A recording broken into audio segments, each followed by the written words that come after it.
നമസ്കാരം. മലയാളി വാർത്താ ടോക്കിലേക്ക് എല്ലാ മാന്യ പ്രേക്ഷകർക്കും സ്വാഗതം. കഴിഞ്ഞ ദിവസങ്ങളിൽ നമ്മളെ എല്ലാവരെയും വേദനിപ്പിച്ച ഒരു വാർത്തയാണ് എറണാകുളത്ത് 4 വയസ്സുകാരിയെ സ്വന്തം മാതാവ് കൊലപ്പെടുത്തിയ സംഭവം. അതിനേക്കാൾ ഒക്കെ വേദനാജനകമായ റിപ്പോർട്ടുകളാണ് ഇപ്പോൾ പുറത്തു വരുന്നത്. അതായത് ഈ കുട്ടി ലൈംഗിക പീഡനത്തിന് ഇരയായി. അച്ഛന്റെ ഒരു അടുത്ത ബന്ധു ആണ്, അല്ലെങ്കിൽ അച്ഛന്റെ സഹോദരൻ. അതെ, അച്ഛന്റെ സഹോദരനാണ് ഇത്തരത്തിലൊരു ലൈംഗികമായിട്ട് ആ കുട്ടിയെ ദുരുപയോഗം ചെയ്തത് എന്നതടക്കമുള്ള നടക്കുന്ന വിവരങ്ങൾ പോസ്റ്റ്മോർട്ടം റിപ്പോർട്ടിൽ നിന്ന് മനസ്സിലാക്കാൻ സാധിച്ചത്. തുടർന്ന് നടത്തിയ ചോദ്യം ചെയ്യലിനൊടുവിൽ ബന്ധുക്കളെയൊക്കെ നിരത്തി ചോദ്യം ചെയ്ത് പോലീസ് അതിനൊടുവിലാണ് ഈ പ്രതിയിലേക്ക് പോലീസിന് എത്താൻ കഴിഞ്ഞത്.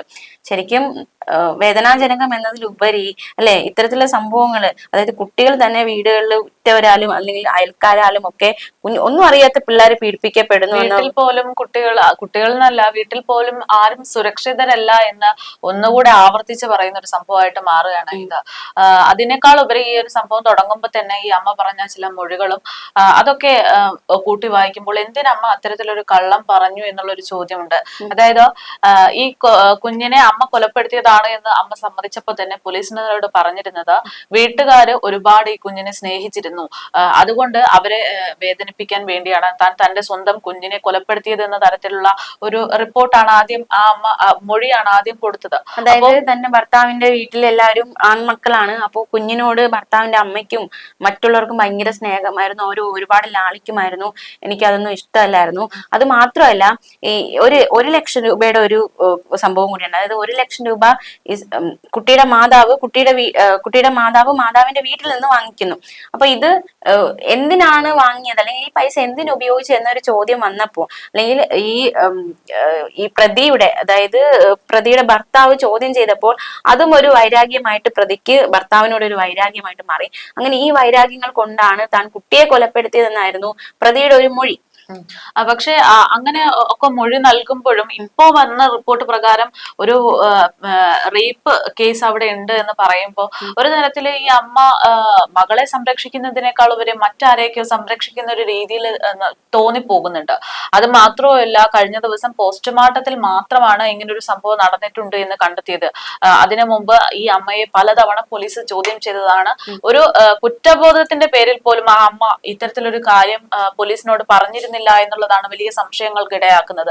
അതായത് ഒരൊറ്റ ദിവസം മാത്രമുള്ള ഒരു റേപ്പ് കേസ് അല്ല, ഒരു വർഷത്തോളമായിട്ട് സ്വന്തം അച്ഛന്റെ സഹോദരൻ ഈ കുഞ്ഞിനെ ഈ അമ്മ പറഞ്ഞ ഏറ്റവും കൂടുതൽ സ്നേഹിച്ചുകൊണ്ടിരിക്കുന്ന കുടുംബത്തിൽപ്പെട്ട ഒരാള്, അതും സ്വന്തം വീട്ടിലുള്ള ഒരാള് ഒരു വർഷത്തോളമായിട്ട് ഈ കുഞ്ഞിനെ ഇങ്ങനെ റേപ്പ് ചെയ്തുകൊണ്ടിരിക്കുകയായിരുന്നു, അല്ലെങ്കിൽ പീഡനത്തിന് ഇരയാക്കിക്കൊണ്ടിരിക്കുകയായിരുന്നു എന്ന് പറയുമ്പോൾ ശരിക്കും ഈ ഒരു കേരളത്തിൽ നടന്നുകൊണ്ടിരിക്കുന്ന അനീതി എന്നത് തന്നെയാണ് നമ്മൾ പറയേണ്ടത്. പ്രത്യേകിച്ച് ഒരു തവണ ഇങ്ങനെ ഒരു സംഭവം ശ്രദ്ധയിൽപ്പെട്ട് കഴിഞ്ഞാൽ ഒന്നുമില്ലെങ്കിലും ആ അമ്മയ്ക്ക് ഈ കുഞ്ഞിനെ രക്ഷപ്പെടുത്താമായിരുന്നു, അല്ലെങ്കിൽ അവിടെ നിന്ന് മാറി താമസിച്ചാൽ തീരുന്ന ഒരു പ്രശ്നമേ ഉണ്ടായിരുന്നുള്ളൂ. ഒരു വർഷത്തോളം അവിടെ നിന്നിട്ട് പിന്നീട് അതിൽ കുറ്റബോധം തോന്നി കുഞ്ഞിനെ കൊന്നു കളഞ്ഞു, അല്ലെങ്കിൽ കുഞ്ഞിനെ കൊന്ന് ആത്മഹത്യ ചെയ്യാൻ തീരുമാനിച്ചു എന്ന് പറയുന്നതിലൊന്നും ഒരു അർത്ഥമില്ല. ശരിക്കും ഈ കുഞ്ഞിനെ കൊന്ന് മറ്റെന്തോ ഒരു കാര്യങ്ങളൊക്കെ പ്ലാൻ ചെയ്യുന്ന രീതിയിൽ തന്നെയാണ് നമുക്കിത് മനസ്സിലാക്കാൻ സാധിക്കുന്നത്. എന്തായാലും ഇതിനെ കുറിച്ചുള്ള കൂടുതൽ റിപ്പോർട്ടുകളും അതുപോലെ തന്നെ അന്വേഷണങ്ങളും ഒക്കെ നടന്നുകൊണ്ടിരിക്കുകയാണ്. പോലീസിനോട് കൂടുതൽ കാര്യങ്ങൾ പറയുമെന്നാണ് പ്രതീക്ഷിക്കുന്നത്. ഒരുപാട് ചോദ്യങ്ങൾ, ഒരുപാട് കാര്യങ്ങൾ ഒരു വ്യക്തത വരേണ്ടതായിട്ടുണ്ട്. അതായത് ഈ കുട്ടിയെ ഇങ്ങനെ ഉപദ്രവിച്ചിരുന്നത് അമ്മയ്ക്ക് അറിയാമായിരുന്നു, അതിലൊരു വ്യക്തത വരണം. മാത്രമല്ല, അതുകൊണ്ടാണോ കുട്ടിയെ കൊലപ്പെടുത്തിയത് എന്ന കാര്യത്തിലും ഒരു വ്യക്തത വരേണ്ടതായിട്ടുണ്ട്. പിന്നെ ഈ പോസ്റ്റ്മോർട്ടം റിപ്പോർട്ടിൽ നിന്ന് മനസ്സിലാക്കാൻ സാധിക്കുന്നത് അതിക്രൂരമായിട്ടുള്ള പീഡനമാണ് കുട്ടി ഏറ്റുവാങ്ങിയത്. ശരീരത്തിലൊക്കെ നിറയെ പാടുകൾ ഉണ്ടായിരുന്നു. അത്തരത്തിൽ വളരെ മൃഗീയമായിട്ടുള്ള പീഡനമാണ് ആ കുട്ടി ഏറ്റുവാങ്ങിയത് എന്നാണ് നമുക്ക് ഈ ഒരു റിപ്പോർട്ടിൽ നിന്നൊക്കെ മനസ്സിലാക്കാൻ സാധിക്കുന്നത്. അപ്പോ മാത്രമല്ല, ഇവിടെ ഏറ്റവും ശ്രദ്ധേയമായ ഒരു കാര്യം, പിതാവ് കഴിഞ്ഞ ദിവസങ്ങളിൽ പ്രതികരിച്ചപ്പോൾ ഒരു കാര്യം പറഞ്ഞിരുന്നു. അതായത് ഈ വീട്ടിൽ വെച്ചിട്ട് അതായത് കുട്ടിയുടെ അമ്മയുടെ വീട്ടിൽ വെച്ചിട്ട് എന്തോ സംഭവിച്ചിട്ടുണ്ട്, അതുകൊണ്ടാണ് ഇങ്ങനെയൊക്കെ ഉണ്ടായത്. പോസ്റ്റ്മോർട്ടം റിപ്പോർട്ട് വരട്ടെ, അപ്പൊ മനസ്സിലാക്കാൻ സാധിക്കുമല്ലോ കുഞ്ഞിന് എന്തോ സംഭവിച്ചിട്ടുണ്ട്, അല്ലെങ്കിൽ ക്ഷമിക്കണം, ഈ കുട്ടിയുടെ അമ്മയെയും ചേച്ചിയും തനിക്ക് സംശയമുണ്ട്. എന്തായാലും പോസ്റ്റ്മോർട്ടം റിപ്പോർട്ട് വന്നാൽ കൂടുതൽ കാര്യങ്ങൾ വ്യക്തമാകും. അപ്പൊ അച്ഛന് ഇത്തരത്തിലൊരു സംശയം ഉണ്ടായിരുന്നു. കാരണം പോസ്റ്റ്മോർട്ടം റിപ്പോർട്ട് വരട്ടെ, അപ്പോൾ നമുക്ക് മനസ്സിലാകും വീട്ടിൽ വെച്ച് എന്തോ സംഭവിച്ചിട്ടുണ്ട് എന്നതടക്കമുള്ള കാര്യങ്ങൾ അദ്ദേഹം പറഞ്ഞു വെക്കുമ്പോൾ എന്തെങ്കിലും സൂചന പിതാവിനുണ്ടായിരുന്നോ എന്ന ഒരു ചോദ്യം ഇവിടെ ഉയരുന്നുണ്ട്. തീർച്ചയായിട്ടും ഈ അച്ഛനും അമ്മയും ഒക്കെ സംഭവം അറിഞ്ഞു കഴിഞ്ഞപ്പോൾ എടുത്തൊരു ചിലപ്പോൾ അതിന്റെ പേരിലായിരിക്കും ഇവർ തമ്മിലൊരു വാക്ക് തർക്കത്തിലേക്കൊക്കെ എത്തിയതെന്നാണ് തോന്നുന്നത്. കാരണം പീഡനത്തിന് കുഞ്ഞിനെ പീഡിപ്പിച്ചത് ഈ പറയുന്ന അച്ഛന്റെ സഹോദരനാണ് എന്ന് പറയുമ്പോൾ സ്വാഭാവികമായിട്ടും സഹോദരനെ സംരക്ഷിക്കാനുള്ള ഒരു നീക്കം ഒരുപക്ഷെ ഈ അച്ഛന്റെ ഭാഗത്തു നിന്നുണ്ടായിരിക്കണം എന്ന് തന്നെയാണ് മനസ്സിലാക്കുന്നത്. എന്തായാലും ഈ ഒരു സംഭവത്തിന്റെ അടിസ്ഥാനത്തിലാണ് വെറും 4.5 വയസ്സുള്ള ഒരു കുഞ്ഞിനെ സ്വന്തം അമ്മ കൊലപ്പെടുത്തിയത് എന്ന് പറയുമ്പോൾ ഇതൊരിക്കലും ഒരു ഉദാഹരണമായി പോലും പറയാൻ ഇനിയൊരു സംഭവം ഉണ്ടാകാതിരിക്കട്ടെ എന്ന് മാത്രമേ പറയാനുള്ളൂ. കാരണം എന്ന് പറയുന്നത് ഈ 4.5 വയസ്സ് എന്ന് പറയുന്ന ഒരു കുഞ്ഞ്, ആ കുഞ്ഞിന് തനിക്ക് എന്താണ് സംഭവിച്ചത് എന്ന് പോലും മനസ്സിലാക്കാനുള്ള ഒരു ബോധ്യം അതിന് ആയിട്ടില്ല. അപ്പോ അതിന്റെ സമ്മതമോ അതിന്റെ അറിവോ ഒന്നുമില്ലാതെ അതിനെ പറ്റിയിട്ടുള്ള ഒരു ദുരനുഭവം അത് അതിന്റെ ജീവൻ തന്നെ എടുത്തു എന്നൊക്കെ പറയുമ്പോൾ അത് വളരെ മോശമാണ്. അപ്പോ അങ്ങനെ ആ കുഞ്ഞിനൊരു ദുരനുഭവം ഉണ്ടായിട്ടുണ്ട് എങ്കിൽ അതിൽ നിന്ന് ആ കുഞ്ഞിനെ രക്ഷപ്പെടുത്തുക എന്നതാണ് ഒരു അച്ഛന്റെയും അമ്മയുടെയും ഒക്കെ ധർമ്മം എന്ന് പറയുന്നത്. ഇനി അച്ഛനും അമ്മയ്ക്കും അവരെ കുഞ്ഞിനെ വളർത്താൻ പറ്റില്ല എന്നാണെങ്കിൽ, അതിനും ബുദ്ധിമുട്ടുണ്ട് ഉണ്ടെങ്കിൽ അതിനും മറ്റു പല മാർഗങ്ങളുമുണ്ട്. കുഞ്ഞിനെ നല്ല രീതിക്ക് വളർത്താനുള്ള പല ചാരിറ്റബിൾ കാര്യങ്ങളും നമ്മുടെ നാട്ടിലുണ്ട്. അങ്ങനെയൊക്കെ ഉള്ളപ്പോഴാണ് ഒന്ന് പറഞ്ഞ രണ്ടാമത്തതിന് ഒരു പൂ പറിച്ചു കളയുന്ന ഒരു ലാഘവത്തോടെ ഒരു 4.5 വയസ്സുകാരിയെ കൊന്നിരിക്കുന്നത് എന്നുള്ളതാണ്. അതും സ്വന്തം അമ്മ എന്ന് പറയുമ്പോൾ വിശ്വസിക്കാൻ പറ്റുന്നില്ല. അതിനേക്കാളുപരി പിതാവിന്റെ സഹോദരൻ എന്നൊക്കെ പറയുമ്പോൾ പിതാവിന് തന്നെ തുല്യമായിട്ടുള്ള ഒരു വ്യക്തിയാണ് അദ്ദേഹമൊക്കെ. സ്വന്തം ഈ 4.5 വയസ്സുള്ള കുഞ്ഞിനെ എങ്ങനെയാണ് പീഡിപ്പിക്കാൻ തോന്നിയെന്നാണ് എനിക്ക് ഒരു സംശയം. കാരണം വെച്ചാൽ പൊതുവെ കേരളത്തിൽ ഒരു പീഡനത്തിന്റെ വാർത്ത പുറത്തു വരുമ്പോൾ പ്രധാനമായിട്ടും പല ആളുകളും എടുത്തു പറയുന്നത് ആ കുട്ടിയുടെ വസ്ത്രധാരണ രീതി ശരിയല്ല, അവളുടെ നാട്ടിലുള്ള നടപ്പ് ശരിയല്ല.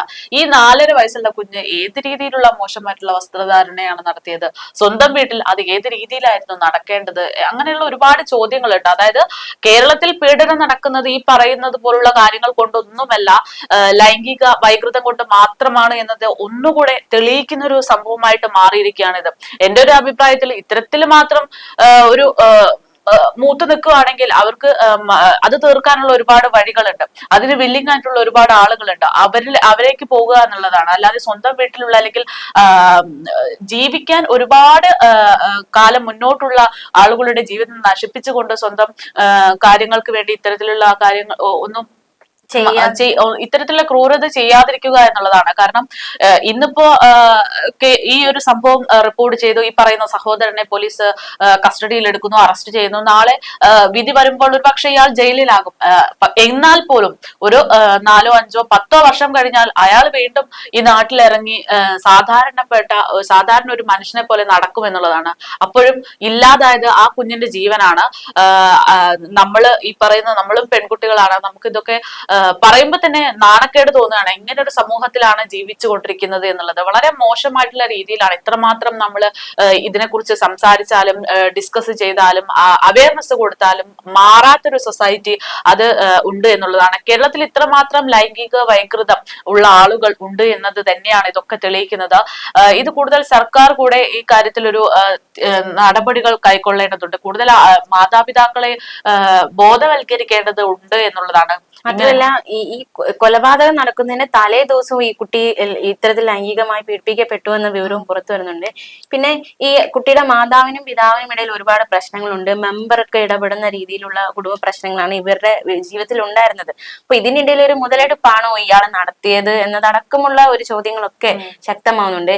മാത്രമല്ല ഇയാൾ മറ്റുള്ളവർ നോക്കുമ്പോൾ ഇയാൾ കുട്ടിയെ അംഗൻവാടി കൊണ്ടുപോകുന്നു, കുട്ടിയുമായി കൂടുതൽ ഇടപഴകുന്നു, കുട്ടിയുമായി കളിക്കുന്നു. പക്ഷെ മറിച്ച് മറ്റൊരു മുഖം കൂടി ഈ ദുഷ്ടൻ ഉണ്ടായിരുന്നു എന്ന് ആരും മനസ്സിലാക്കിയിരുന്നില്ല.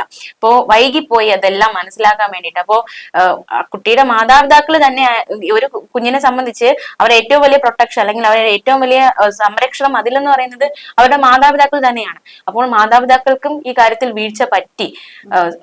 അമ്മയ്ക്ക് പറ്റിയ വീഴ്ച നമുക്കറിയാലോ, കുഞ്ഞിനെ കൊലപ്പെടുത്തുന്ന തരത്തിൽ വരെ കാര്യങ്ങൾ എത്തി നിൽക്കുകയാണ്. അപ്പോ വലിയ രീതിയിലുള്ള വീഴ്ചയാണ് ഈ കുട്ടിയുടെ മാതാപിതാക്കൾക്ക് കുട്ടിയെ സംരക്ഷിക്കുന്ന കാര്യത്തിൽ ഉണ്ടായിരിക്കുന്നത് എന്ന കാര്യത്തിൽ സംശയമില്ല, അല്ലെ? തീർച്ചയായിട്ടും. ഇത് ഞാൻ തുടക്കത്തിൽ പറഞ്ഞ പോലെ ഒരു ഹിന്റ് പോലും ഈ അമ്മ കൊടുത്തിട്ടുണ്ടായിരുന്നില്ല. അതായത് തന്റെ മകൾ ഇത്തരത്തിൽ പീഡിപ്പിക്കപ്പെട്ടു അല്ലെങ്കിൽ പീഡനത്തിന് ഇരയാകുന്നുണ്ട്, അതിൽ നിന്ന് രക്ഷപ്പെടുത്താനാണ് തന്റെ കുഞ്ഞിനെ കൊന്നത് എന്ന് പറയുന്നത് അത്തരത്തിൽ പോലും ഒരു സൂചന പോലെ ആ അമ്മ നൽകിയിട്ടില്ല എന്ന് പറയുന്നത് വളരെ സംശയമുള്ളതാണ്. കഴിഞ്ഞ ദിവസം നടത്തിയിട്ടുള്ള പോസ്റ്റ്മോർട്ടം റിപ്പോർട്ടിലാണ് ഈ കാര്യങ്ങളൊക്കെ പുറത്തു വന്നത്. അതും പോസ്റ്റ്മോർട്ടം റിപ്പോർട്ട് ഡയറക്ടർ പറയുകയൊന്നായിരുന്നില്ല. അവിടെ ഉള്ള ഡോക്ടേഴ്സിനൊരു സംശയം തോന്നിയിട്ട് രഹസ്യമായിട്ട് പോലീസിന് ഈ വിവരം കൈമാറുകയായിരുന്നു. പിന്നീട് പോലീസ് പല ബന്ധുക്കളെയും ചോദ്യം ചെയ്തതിനിടയിലാണ് പിതാവിന്റെ, അതായത് ഈ മരണപ്പെട്ട കൊച്ചിന്റെ പിതാവിന്റെ സഹോദരനാണ് ഈ കുഞ്ഞിനെ ഒരു വർഷത്തിലധികമായിട്ട് ഇങ്ങനെ ഇരയാക്കിക്കൊണ്ടിരുന്നത് എന്നത് വ്യക്തമാക്കിയത്. എന്തായാലും ഇയാൾക്കെതിരെയുള്ള നടപടികൾ ഉടൻ തന്നെ ഉണ്ടാകുമെന്ന് തന്നെയാണ് മനസ്സിലാക്കുന്നത്. പക്ഷേ ഇപ്പോഴും ഈ അച്ഛന്റെയും അമ്മയുടെയും നിലപാടുകൾ അത് വലിയൊരു സംശയത്തിനും ചോദ്യത്തിനും ഒക്കെ നിലനിൽക്കുന്ന ഒരു സാഹചര്യമാണ്. കുട്ടിയുടെ അമ്മ ഞാൻ കൊലപ്പെടുത്തി എന്ന് പറഞ്ഞു. പക്ഷെ വ്യക്തമായൊരു കാരണം, അതായത് ശക്തമായൊരു കാരണം ഇല്ലാതെ ഒരിക്കലും ഒരു അമ്മ അങ്ങനെ ചെയ്യില്ലല്ലോ. അപ്പോ എന്തുകൊണ്ട് കൊലപ്പെടുത്തി എന്ന ചോദ്യത്തിന് ഈ കുട്ടിയുടെ അമ്മ വ്യക്തമായ മറുപടി നൽകില്ല. കുടുംബത്തോടുള്ള വൈരാഗ്യം, അവർ ദുഃഖിക്കണമെന്ന് കരുതിയിട്ടാണ്. ഇതൊക്കെ ഒരു വില പോകാത്ത രീതിയിലുള്ള ഓരോരോ ന്യായങ്ങളായിരുന്നു. അപ്പോ ശരിക്കും ഈ ഒരു വിവരം കൂടി പുറത്തു വരുമ്പോൾ ഇനി എന്താണ് കുട്ടിയുടെ അമ്മ പറയുന്നത്? അപ്പോ എന്തായാലും ആ വിവരങ്ങൾ ഇവർ മറച്ചു വെച്ചതാണോ? എനിക്ക് മറച്ചു വെച്ച വിവരങ്ങൾ പുറത്തു വന്നിട്ടുണ്ട്. അപ്പൊ ഇനി എങ്ങനെയായിരിക്കും? ഇനി സത്യം പറയുമോ? എന്തിന് താൻ കുഞ്ഞിനെ കൊലപ്പെടുത്തി, അല്ലെങ്കിൽ എന്തുകൊണ്ട് ആ തീരുമാനത്തിലേക്ക് എത്തി എന്ന കാര്യത്തിൽ ഇനി അമ്മ ഒരു സത്യം പറയുമോ? എന്താണ് ഇനി അമ്മ പറയുന്നത് എന്നതും വരും മണിക്കൂറുകൾ മാത്രമേ അറിയാൻ സാധിക്കുള്ളൂ. എന്തായാലും പ്രത്യേക സംഘമാണ് ഈ ഒരു കേസ് അന്വേഷിക്കുന്നത്. ആലുവ പുത്തൻകുരിശ് ഡിവൈഎസ്പിമാരുടെ നേതൃത്വത്തിലാണ് അന്വേഷണം നടത്തുന്നത്. സൈബർ വിദഗ്ധരും അന്വേഷണ സംഘത്തിലുണ്ട്. ഈ ഒരു സാഹചര്യത്തിൽ കുട്ടിയുടെ പിതാവിന്റെ പ്രതികരണം എന്നതടക്കമുള്ള കാര്യങ്ങളും കുട്ടിയുടെ പിതാവിന്റെ നിലപാട് എന്താണ് എന്ന് പിതാവിന് എന്തെങ്കിലും അറിയാമായിരുന്നോ? എന്തെങ്കിലും രീതിയിലുള്ള, പ്രത്യേകിച്ച് അനിയന്റെ ഫോണില് കുട്ടിയുടെ അനിയനാണോ എന്നറിയില്ല, സഹോദരൻ എന്ന് മാത്രമേ പറയുന്നുള്ളൂ. പക്ഷെ പിതാവ് കഴിഞ്ഞ ദിവസങ്ങളിൽ നടത്തിയ വെളിപ്പെടുത്തല് ഈ കുട്ടിയുടെ നെഞ്ചിൽ ഒരു പാടുണ്ടായിരുന്നു. ഈ പാടിന്റെ ഫോട്ടോ അനിയന്റെ ഫോണിലുണ്ടായിരുന്നു. അപ്പോ അത്തരത്തിലൊരു വെളിപ്പെടുത്തലൊക്കെ നടത്തിയിരുന്നു. അപ്പൊ ഈ അനിയനാണോ ആണോ പ്രതി എന്ന കാര്യത്തിൽ വ്യക്തതയില്ല. പക്ഷെ ഈ ഒരു വെളിപ്പെടുത്തൽ കൂടി കുട്ടിയുടെ പിതാവിന്റെ ഭാഗത്തു നിന്ന് ഉണ്ടായിട്ടുണ്ട്. മാത്രമല്ല ഈ കുട്ടിയുടെ പിതാവ് ഭാര്യയുടെ അമ്മയും ചേച്ചിയും ഒക്കെയാണ് കുറ്റപ്പെടുത്തിയത്. ഇപ്പോൾ സ്വന്തം സഹോദരൻ ഒരു കുറ്റവാളി ആയിരിക്കുന്നു. അപ്പോ ഒരുപാട് ദുരൂഹതകളുണ്ട്. പരസ്പരം ബന്ധമില്ലാത്ത ഒരുപാട് മൊഴികളും റിപ്പോർട്ടുകളും ഒക്കെയാണ് നിലവിൽ ഈ കേസിൽ പുറത്തു വന്നുകൊണ്ടിരിക്കുന്നത്. പക്ഷേ പോസ്റ്റ്മോർട്ടം റിപ്പോർട്ട് എന്ന് പറയുന്നത് അതിന് കൃത്യമായിട്ടുള്ള അടിസ്ഥാനമുണ്ട്, കൃത്യമായിട്ടുള്ള തെളിവുകളുണ്ട്. അതുകൊണ്ട് തന്നെ കേസിനി ആ രീതിയിൽ തന്നെയായിരിക്കും മുന്നോട്ട് പോവുക. അങ്ങനെയാണെങ്കിൽ ഒരുപക്ഷെ ഈ പറയുന്നത് പോലെ അച്ഛനും അമ്മയും അടക്കം ജയിലിലാവാനുള്ള സാധ്യതകളുണ്ട്. എന്തായാലും ആ കുഞ്ഞിന് ഒരു നീതി ലഭിക്കട്ടെ എന്ന് മാത്രമേ പറയാനുള്ളൂ. ഇത്തരത്തിലൊരു സംഭവം ഇനി കേരളത്തിൽ നടക്കാതിരിക്കട്ടെ എന്ന് കൂടെ പറഞ്ഞുകൊണ്ട് കൂടുതൽ റിപ്പോർട്ടുകൾ പുറത്തു വരുന്നതുവരെ നമസ്കാരം.